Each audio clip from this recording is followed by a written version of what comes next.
Oke teman-teman semua, selamat datang di Ruang Dialektika. Hari ini saya hanya memberikan pendapat pribadi ya. Jadi, bolehlah dikritik, bolehlah dibantah.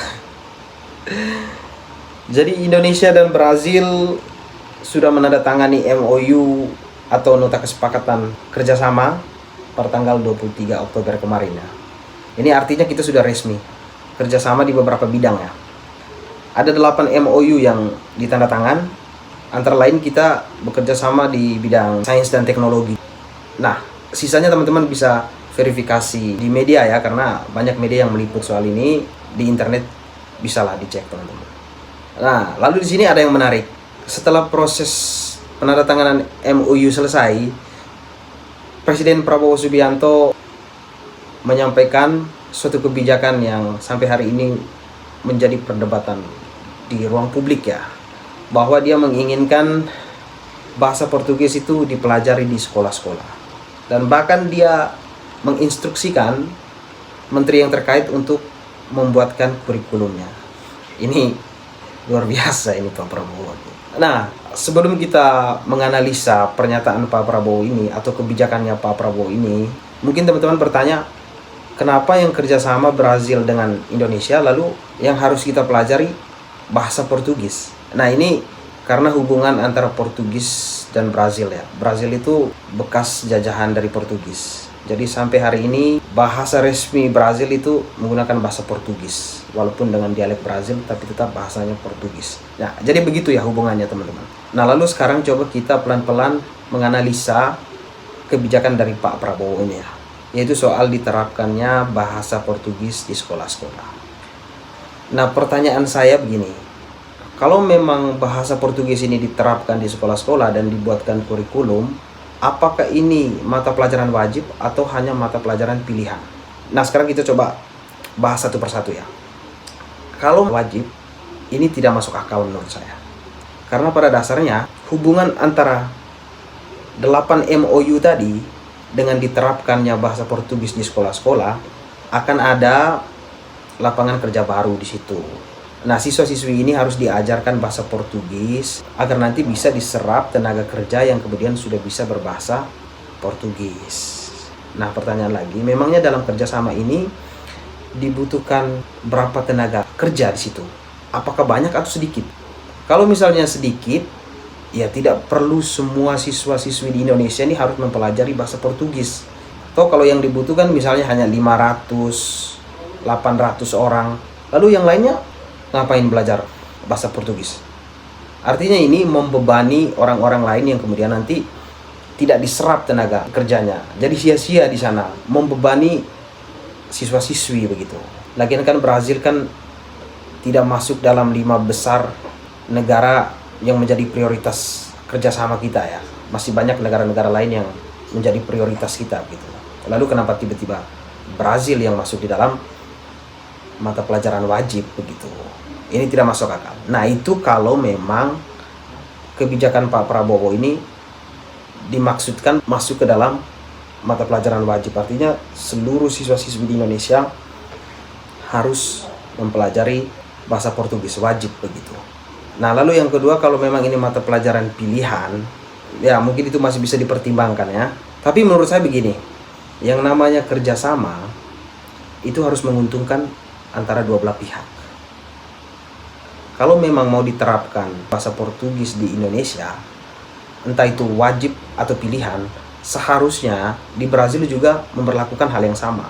Bahwa sekolah-sekolah di Brazil harus melakukan hal yang sama.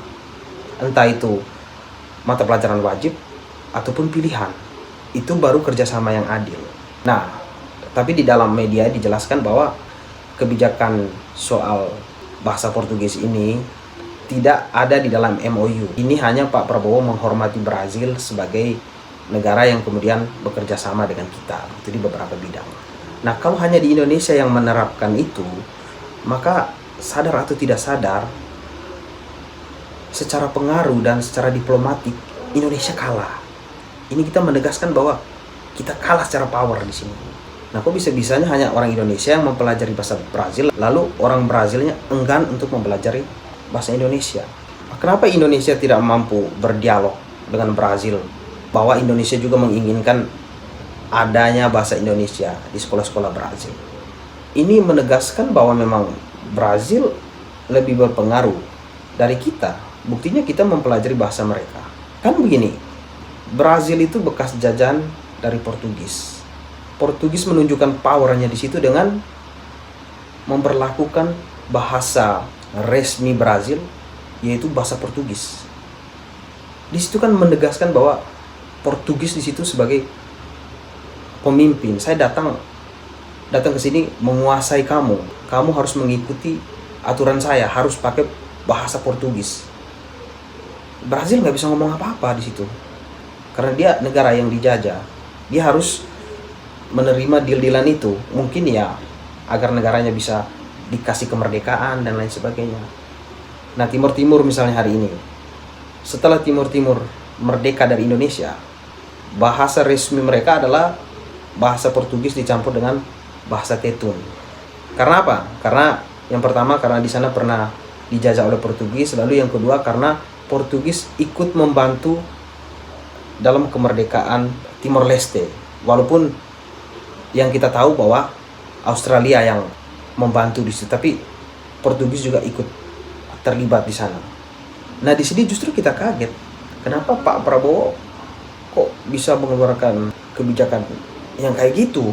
Lagian begini teman-teman, yang namanya kerjasama antara dua negara itu wajib menggunakan bahasa Inggris, bahasa internasional, bahasa Inggris. Jadi kita belajarnya bahasa Inggris. Nah, kalau siswa-siswi ini mempelajari bahasa Portugis dengan maksud untuk ya kemudian nanti di saat kerja kita bisa komunikasi baik, komunikasi lebih enak dengan orang Brazil, lalu bahasa Indonesianya, bahasa Inggrisnya. Nah, itu jadinya begini nanti. Orang Indonesia dipaksa untuk belajar bahasa Portugis, sedangkan orang Brazil tidak belajar bahasa Indonesia. Jadi, ketika orang Brazil dan Indonesia bekerja dalam satu tempat, nah maka bahasa komunikasinya di situ adalah bahasa Inggris dan bahasa Brazil. Bahasa Indonesianya nggak masuk, karena orang Brazil tidak belajar bahasa Indonesia. Apakah adil? Tidak. Ayolah. Dan ini satu lagi saya lupa. Teman-teman kalau lihat Presiden Putin dalam pertemuan resmi dengan negara-negara lain, dia jarang menggunakan bahasa Inggris. Dia menggunakan bahasa Rusianya sendiri. Karena di situ dia menegaskan bahwa dia juga negara yang kuat. Ngapain saya harus belajar bahasa kamu? Saya ada bahasa sendiri. Lalu Indonesia dengan cuma-cuma memperbolehkan siswa-siswinya belajar bahasa orang lain. Di sisi lain juga begini teman-teman. Nah, Portugis ini kan juga pernah datang ke Indonesia, menguasai Indonesia. Seperti yang kita ketahui ya, Portugis itu memang datang ke Indonesia, menjajah dan sekaligus mencekoki budayanya gitu. Sampai hari ini di Timor Leste dan sebagian Nusa Tenggara Timur, budaya dansa itu dicekoki. Nah, kemudian agama Katolik masuk, mereka bawa. Nah, kalau Belanda kan hanya datang untuk ambil rempah-rempah, ambil hasil alam, lalu pulang. Mereka tidak berurusan dengan mencekoki budaya dan lain sebagainya. Kekhawatiran saya ya karena memang Portugis atau Brazil yang menginginkan bahasa mereka dipelajari di sini.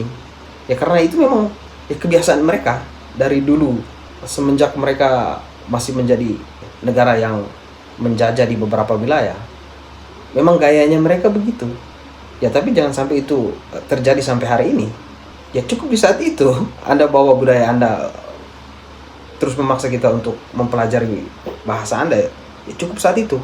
Hari ini situasinya udah berbeda. Jadi tolonglah Pak Prabowo dipertimbangkan lagi. Menurut saya Indonesia harus menunjukkan power di kancah internasional. Kalau modelnya begini menurut saya kita kalah. Kita kalah secara pengaruh dan kalah secara diplomasi. Terima kasih.